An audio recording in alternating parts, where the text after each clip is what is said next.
So let me just repeat few of the things that we discussed in the last class, and we'll be continuing to see. Let's go fast forward as we can. Since some of the things are very new and the vocabulary is very high, that's the thing I have to repeat it again and again for you. So please bear with me and always keep your notes with you and take all the notes that we discussed here. So we have started to understand why we need to interpret the Bible first of all. So actually, Bible is not easy to understand since we understood that there are a lot of difficult scriptures, and we usually learn from a lot of people around us, and our faith is more shaped by our pastors and our family members and our friends who always talk about the Bible. We don't usually rely on what the Bible directly say to us, but we more depend on people who are around us, and that is why we have a lot of confusions and our faith is not so firm. If our faith has to be strong, we have to uh, be holding on to the word of God, and our faith should be defined by the word of God. That is when we can be more authoritative and we can be more clear about what we believe. So that is the reason we were looking at why we need to understand the Bible, and why we need to interpret the Bible.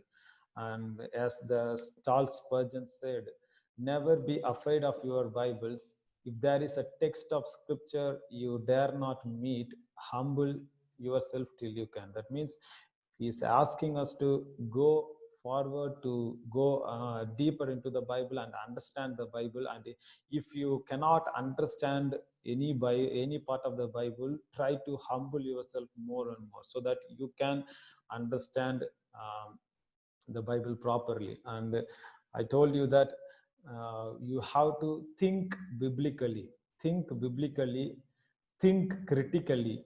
Critically means think in a way of evaluating. Sometimes you have to question everything. That is the thing I repeated again and again. You have to question the Bible. If you are reading any portion of the Bible, you have to question again and again, and you have to compare when somebody is preaching something, or when you are hearing something. Even if I am telling you something, you have to compare whether whatever the teacher is saying is right or wrong with the word of God. So that is when you will be developing good theology that is directly from the Bible. So you may not.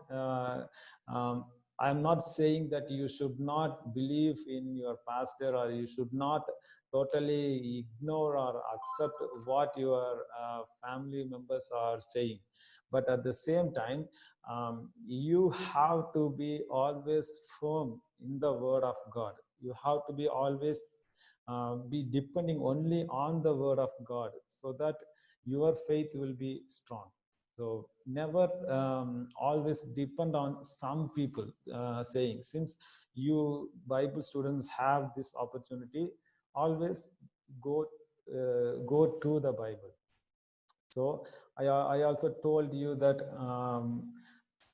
our starting point, when if our starting point to understand the word of God, these are the main three things. It is inspired, it is inerrant, it is authoritative. So what does it mean by that? Inspired, it means, I already told you, it is given by God. It is directly God breath. That is where we see 2 Timothy 3:16 and 17. God breathed his word. So that is a very important understanding that we all should have about the Bible when we try to understand the Bible. The second thing is about inerrant. Inerrant means it is there is no errors in the Bible. As some people say, there are this part of the Bible has this errors and this part of the Bible has this errors. No, no, no. We should never be thinking that Bible has errors. When we try to deeply understand, there will be no errors. And the third thing is about authoritative. Bible is more like authoritative. We most of the time we should not be confident. We should not be less confident about what we are reading in the Bible. We should be explaining the Bible as it is directly given from God, as how God Himself is directly speaking. So why is that? Because I told you that there are a lot of polluted um, preaching. There are a lot of bad teachings present in and around us. So we as a Christian, as we are reading the Bible, and we should be able to evaluate, and we should be able to critically think, and so that we will find the difference between what is the good teaching and what is the bad teaching. And only by understanding that, we will be able to use it properly in our lives. So that is the reason I pointed out 2 Timothy 3:6-7. We should not be like a weak people who are driven by every ways. Whatever other people are saying, we should not buy everything directly. We should be trying to understand whether that particular teaching is right or wrong, and we should be understanding what the Bible says in its own way, not how other people are teaching, or not others are telling something. And so this is the main thing that we have to understand about need to interpret. And the next thing is about the current state of biblical illiteracy. The current state of biblical illiteracy. What does it mean? Here we see some of the examples from the American way. That is why it is in American way, because most of the things most of the things that we learn are directly from Western people. So most of the theology that we have, most of the understanding that we have, all are from Americans. So if you for example there are some statistics says 82% of Americans, they are saying God helps those who help themselves is a Bible verse. These kind of phrases, that is, God helps those who helps themselves, it is a Bible verse for them. And also we as a people who are getting into the development of technology, and we are knowing a lot of technology in this time, but we don't know who are all the best preachers and who are all very right theologians of today. We know about other things, but we are less aware about good preachers and good theologians and good books available for us to understand the Bible.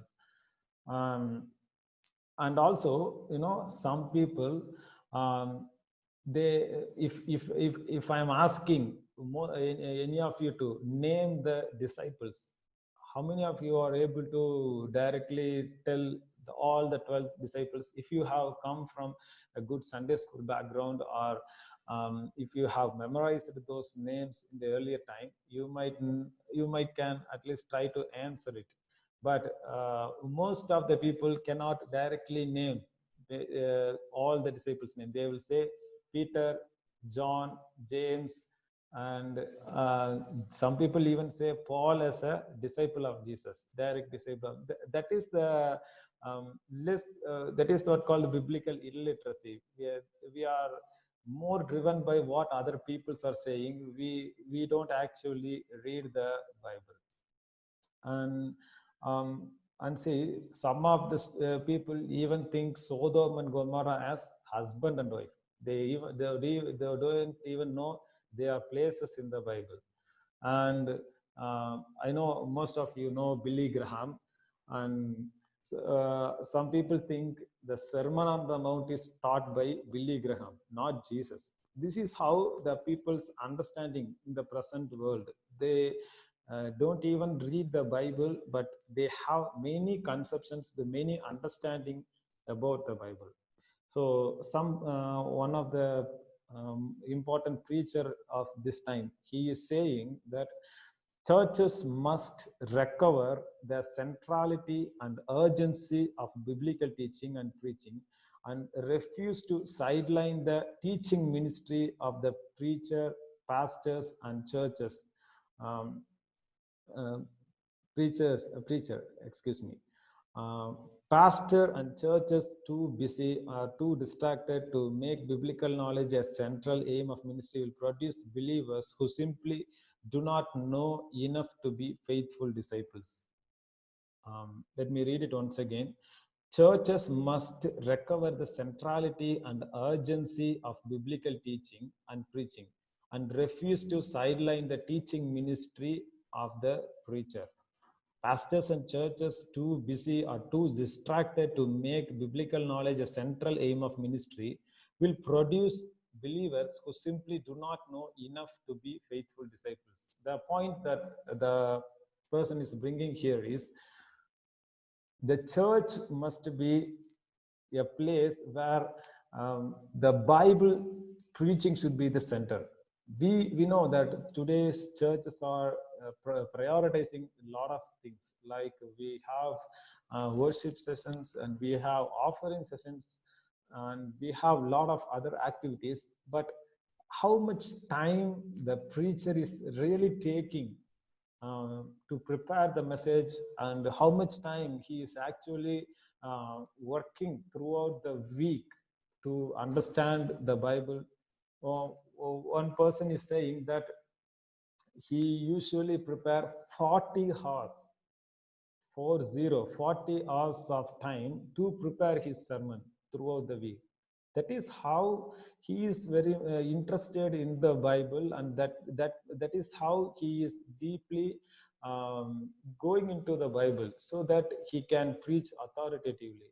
But just imagine ourselves when we have opportunity to preach or teach, how much time do we take to understand the Bible? How much time do we take to prepare the text? If we cannot just spend even 1 hour or 2 hour, how can we understand that we can we will be actually teaching, we will be actually understanding the text for a long time. So we need to be faithful to the text, and whenever we do church ministry, our central thing should be for biblical teaching ministry, and that is what is very much needed in these days. And the next thing, manuscript evidence. So what does it mean by manuscript evidence? There are sometimes people, they think question about the historicity of the Bible. What does it mean? Okay, before we go into that thing, let me just explain what this manuscript means. Manuscripts are lot of copies of the Bible that are present, that are found out throughout the history. What do you mean by copies? So when the Bible was written, they did not have printers at the time. They did not have printers like us. So when somebody want to copy the one copy of particular book of the Bible, the other person has to copy in a manuscript, and it keeps on going for copying. And especially they used papyrus, that is a kind of leather sheet during the time of first century, and sometimes they used stones. These are the earlier way of writing the Bible. But as the days goes on, as the time goes on, these papyrus or the leaves will be fading away, or they are kind of going into decomposing state. The in that case, they want to copy the Bible again and again, so they used this papyrus. They used some certain people to copy it again and again. That is how we have a lot of copies. For example, for let's take book of Matthew or book of Mark. Even Matthew or Mark may have more than 500 manuscripts. So by comparing all these 500 manuscripts, the people, they finally come to the conclusion which manuscript is original and which manuscript is closer to the earlier date. So here in the example, I have given some of the manuscripts, some of the authors, some of the dates. So in the author side, you can see Tacitus and Pliny, Euripides, Caesar, Thucydides, Livy, Aristotle. So these are the people who are living during the time, earlier century, during the particular days.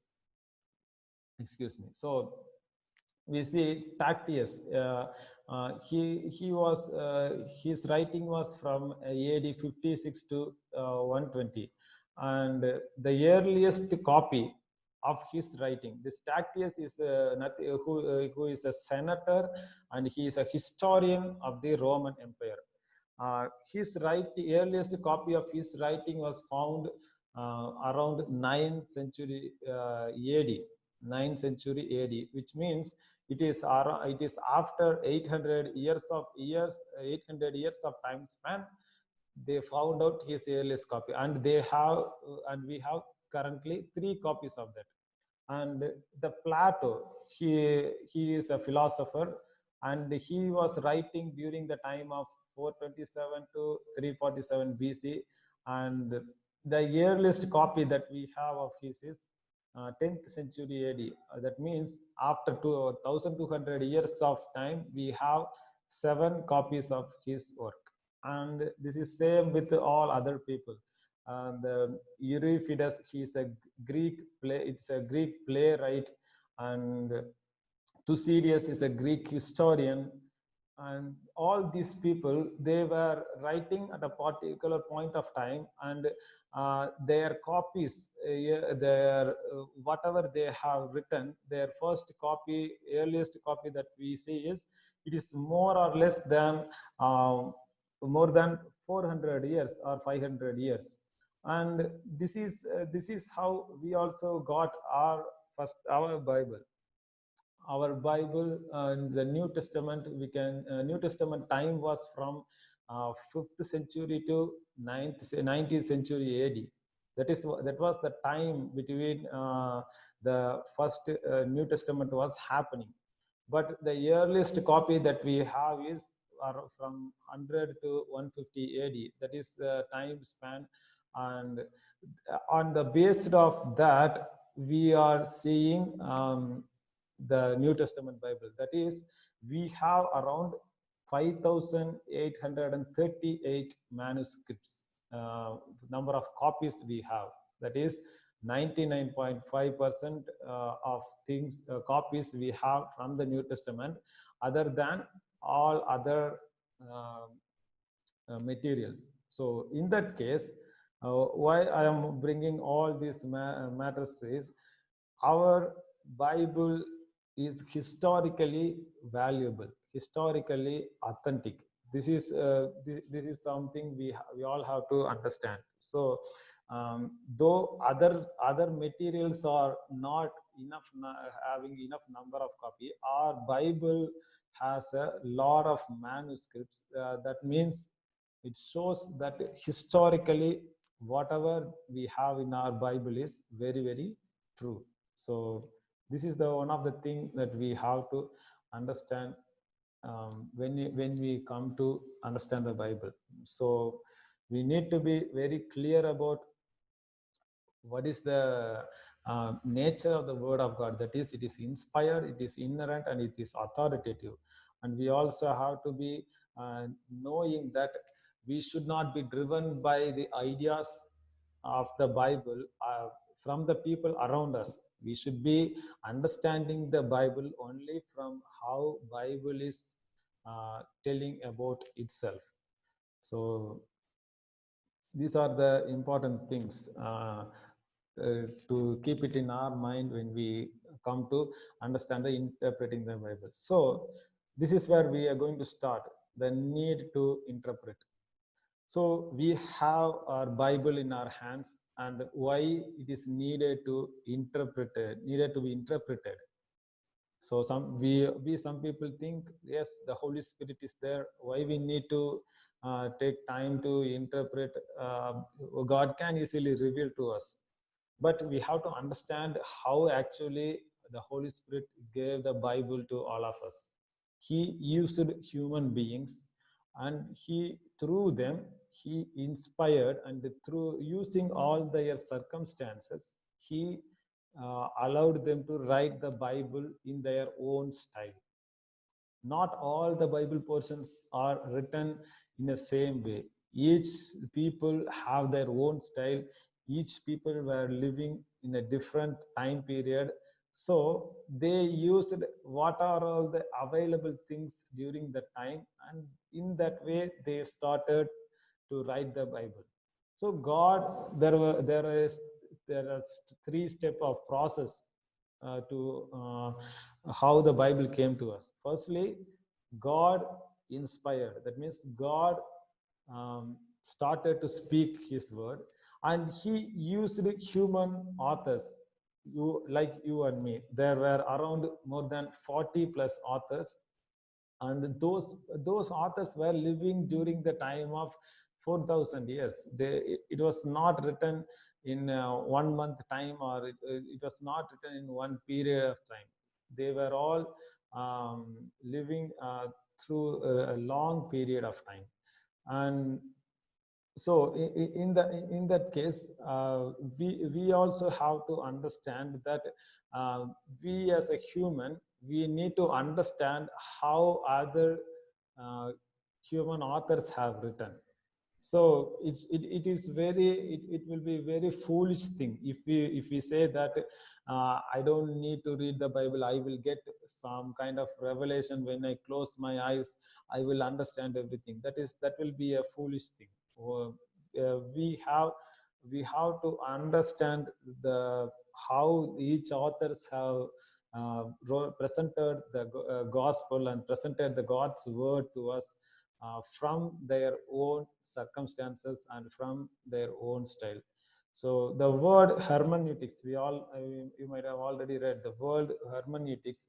It came from the name of a Greek god named Hermes. Greek god named Hermes. And actually the term hermeneutics derived from the Greek mythology. The Greek people have their own gods and their own names. So it is actually derived from Greek mythology. So it means art, science, and method of interpreting a divine text. Excuse me, I repeat again. It means the art, science, method of interpreting a divine text. This is called hermeneutics. So basically, hermeneutics is everything that goes into getting at the meaning of the text. So whatever the approach we do to understand the meaning of the text, that is what called hermeneutics. So here we will be understanding the first thing that we are going to do here is the importance of appreciating genres.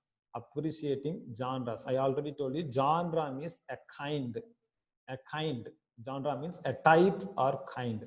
So when it comes to biblical genre, we are actually talking about the kind of literature, the kind of or type of literature. So think about where you are and the type of literature you are reading.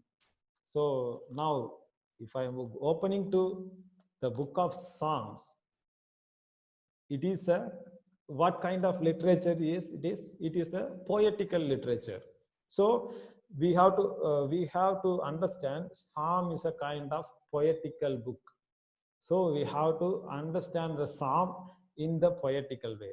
Now, if I am going to historical books, let's say if I am reading book of Samuel, this is a historical book.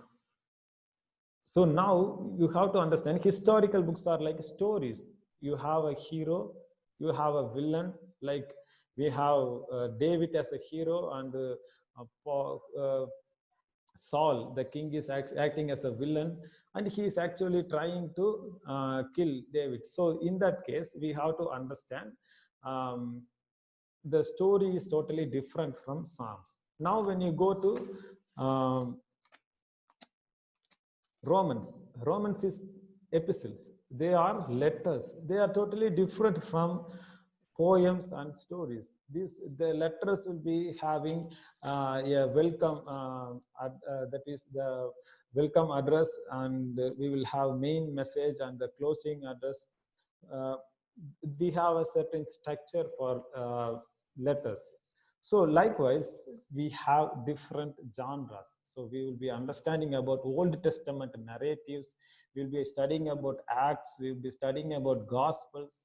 We'll be studying about parables, the law and the prophets, the Psalm, the wisdom and the revelation. So Bible is a kind of collection of books. Please note it down. Bible is a collection of books. Bible is a collection of different kind of books. So we cannot read Deuteronomy like we read the gospel. We cannot read Psalm like we are reading the Romans or other epistles. Every book has its own style. So every book has its own way of rules to understand the scripture. So this is what we have to do. So there are two things when we try to understand the text. As a scholar, as a Bible scholar, he is actually concerned about what the text meant. What the text meant. That means how the text was understood in the earlier time. When Paul was writing the Romans, what was the reason Paul was writing, and who were all the audience? What was the historical and poetical background? These were all the main concern for Paul. These were all the main concern for the scholar. So the scholar is more focusing on what the Bible meant in those days. That means in the past tense. But when we come to the church, when we see the congregation, the believers, for them, they are concerned about what the text means. That means how it can be applied to us. So there are two things: what the text meant in the past and what the text means today. So as we are going to interpret the Bible, as we are going to study the biblical interpretation, our responsibility is to connect these two. That means we have to connect we have to understand what happened in the first century time, when the Bible, when the New Testament was written, or we have to understand the ancient Near Eastern history when all the Old Testament was written. And we have to bring that idea and we have to bring it to the present day, what it is meaning today. So this is our main task. We should understand both of the things. We should always do not think what is God is speaking to us, what is God directly. That is a devotional reading. There are a lot of different kind of readings in the Bible. So as an interpreter of the Bible, the main thing that we have to know what the Bible meant, and how only when you know that thing, we can be easily and we can be faithfully bring what it means for the today's people. So we'll be continuing this class. So since we have only 5 or 6 more minutes to close this class, I'm so thankful for all of you for coming today and joining this class. We'll be in the coming classes, we'll be looking at some more deeper things about this subject. As since this is introductory classes, please bear with me. We will be going little slower, and in the coming days we may have to get into faster. So once we establish this introductory classes very firmly, then the rest of the things will be much easier for all of you. And yes, so we will be closing with a word of prayer. Let's close our eyes and look into God. Father, we thank you for giving us this opportunity to come together and learn your word. And we are so grateful for what you have done in our lives. And we are so thankful that you have given us this holy word. And we are so grateful, Lord Jesus. You have revealed your will, you have revealed your intention through the Bible, and it is our responsibility for us to understand it faithfully. And we are so grateful, Lord. Help us to be faithful students of the Bible, so that we will be using it properly, and we will be interpreting it faithfully, and we will be speaking your word authoritatively, Lord. And I pray for all these students here, and even as we are going to continue these classes, we pray that you will be guiding us and leading us. I ask all this in the name of our Lord and Savior Jesus Christ. Amen. Amen. Okay, thank you all, and we'll be seeing the next class. Until then, continue to read the material which I have already given to you. And if you have any doubts, keep asking me. Let's see how, as long as this kind of class continues in this kind of video way, we will try to get used to this new normal thing. Okay, and thank you for all. May God bless you. You can leave.